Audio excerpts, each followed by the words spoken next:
করতে গেলে তো অনেক টাকা লাগবে। চলো তাহলে বানাই। চলুন আজকে বানাই ছেলের আবদারে KFC style chicken fry.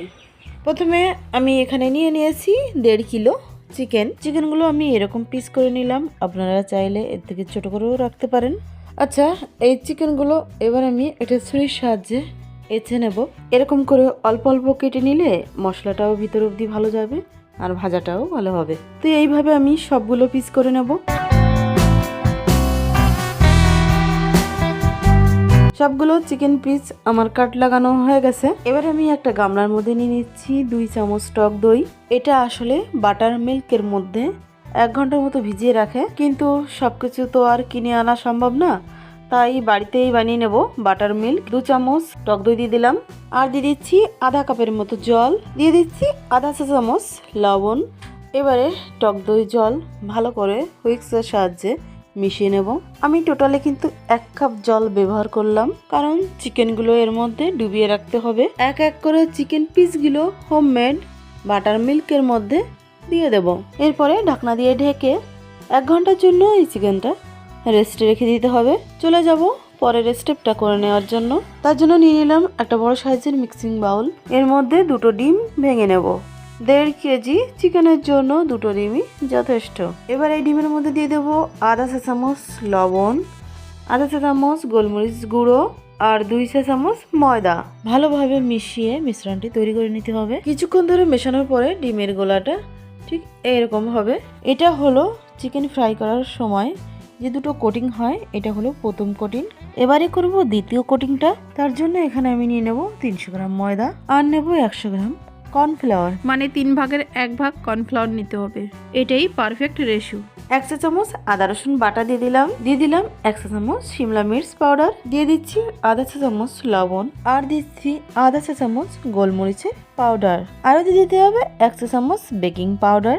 KFC স্বাদ পেতে হলে অবশ্যই একটা ম্যাগি মশলা পাউডারও দিয়ে দিতে হবে। এটা দেওয়ার জন্য পরপর আমি যেগুলো মশলা ব্যবহার করেছি সবগুলো যদি দেওয়া হয় এর স্বাদ কিন্তু অন্য লেভেলে হবে। ভালো করে মিশিয়ে নিলেই কিন্তু দ্বিতীয় কোটিংটা তৈরি হয়ে গেল। চামচ দিয়ে মনে হলো ভালো মেশানো হয়নি, জন্য হাত দিয়ে আরো একবার ভালো করে মিশিয়ে নিচ্ছি। 2 চামচের মতো ঠান্ডা জল উপর থেকে এইভাবে দিয়ে দিচ্ছি। এতে করে ময়দার মধ্যে একটা বাইন্ডিং ভাব আসবে। আর চিকেনগুলো ভাজার সময় যেখানে যেখানে ভেজা থাকবে সেখানে কিন্তু আগেই বাষ্পায়িত হবে, ওই জন্য চিকেনগুলো উপর থেকে ভীষণ কুরকুরে তৈরি হবে। 2টো কোটিংই তৈরি হয়ে গেছে, আর ওদিকে চিকেন রেস্টের টাইম প্রায় 1 ঘন্টা হতে চলেছে। এবার আমি মাংসগুলো অন্য একটা প্লেটে তুলে নেব। মাংসের গায়ে যেন বেশি জল জল ভাব না থাকে সেদিকে একটু খেয়াল রাখতে হবে। দরকার হয় টিস্যু পেপার দিয়ে একটু মুছেও দিতে পারেন। এবারে এই চিকেনগুলো ম্যারিনেট করে আরও 15 থেকে 20 মিনিটের জন্য রেস্টে রেখে দিতে হবে। তার জন্য নিয়ে নিচ্ছি এখানে একটা মিডিয়াম সাইজের মিক্সিং বাউল। এর মধ্যে দিয়ে দিচ্ছি 2 থেকে 3 চামচের মতো তেল। এখানে রিফাইন্ড অয়েল ব্যবহার করতে পারেন, বেস্ট অপশন।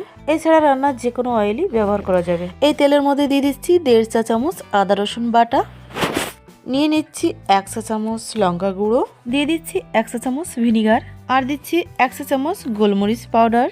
লবণটা আগে দেওয়া হয়নি, তার জন্য 1 চা চামচ লবণও দিতে হবে। সবার শেষে দিয়ে দিচ্ছি 1 চা চামচ সোয়া সস। একদমই ঘরোয়া উপকরণ দিয়ে ম্যারিনেশনের মিক্সচারটা তৈরি করে ফেললাম, দেখতেই পেলেন।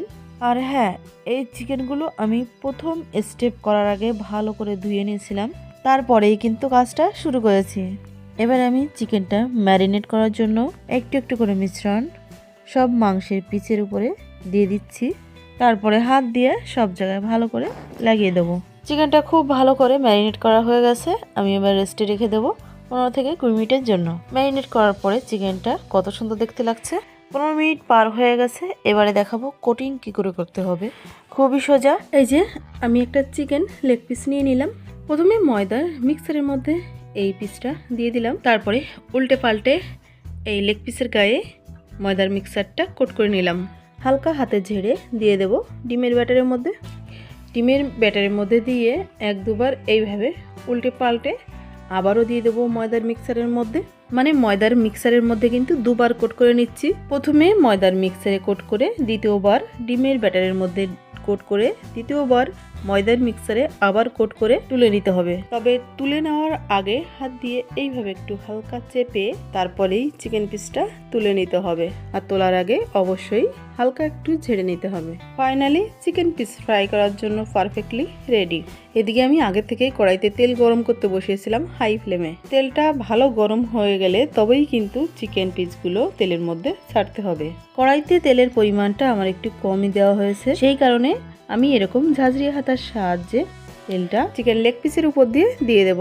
এতে করে উপরটাও ভালো ফ্রাই হবে। সব সময় চেষ্টা করতে হবে এমন পরিমাণে তেল দিতে হবে যাতে চিকেন পিসগুলো তেলের মধ্যে ডুবে থাকে, মানে ডিপ ফ্রাই করে নিতে হবে, তবেই কিন্তু ফ্রাইটা খুব সুন্দর হবে। উল্টে পাল্টে এই চিকেন পিসটা আমি ভেজে তুলে নেব।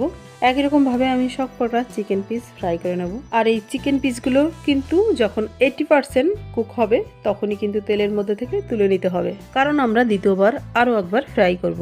আর ফ্রাই করার সময় অবশ্যই গ্যাসের ফ্লেম মিডিয়ামে রাখতে হবে। আর এই ডবল ফ্রাই করলে কিন্তু চিকেনের ভিতরটা কাঁচা থাকার সম্ভাবনা একদমই থাকবে না। আচ্ছা, এইভাবে আমি সব চিকেন পিসগুলো ভেজে নেব। আর প্রথমবারের মতো আমার সবগুলো চিকেন পিস ভাজা হয়ে গেল।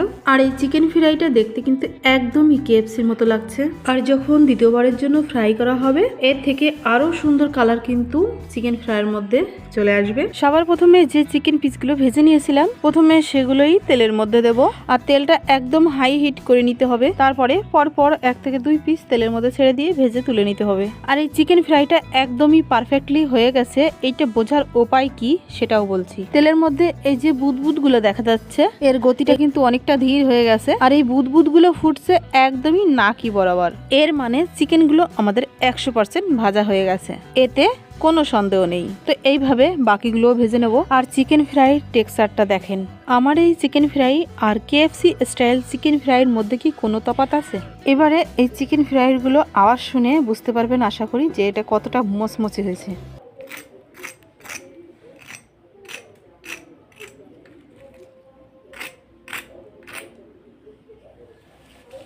আওয়াজ শুনে আশা করছি বুঝতে পেরেছেন চিকেন ফ্রাইটা দারুণ মচমচে হয়েছে।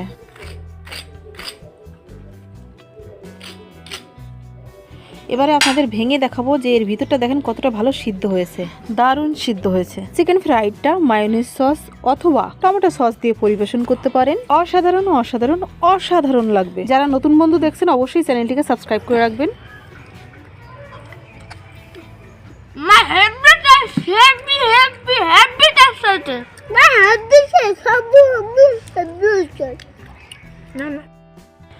দেখো আমার এখানে পুরো থাক।